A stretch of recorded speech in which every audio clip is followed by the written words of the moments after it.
tiada pendapatan tetap.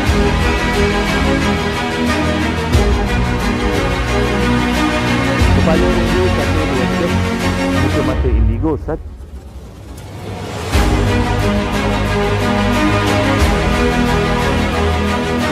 Jangan terlalu sayang anak-anak, jangan terlalu sayang dengan manusia. Sebab kita akan menangis.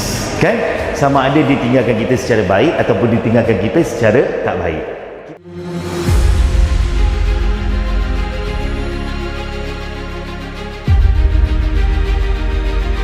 Kenapa Islam menjagakan ibu? Kita faham kasih sayang kepada anak macam mana? Ibu, kita faham. Betul. Kasih sayang ibu kepada anak berbeza dengan kasih sayang bapa kepada anak.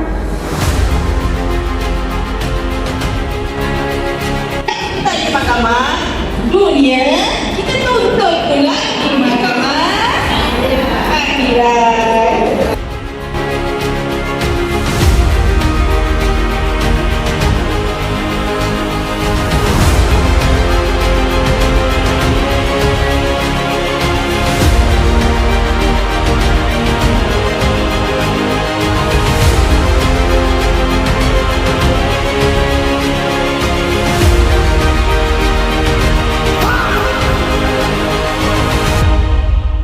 Perempuan ni punya pasal. Kau jangan cari gaduh dengan masalah.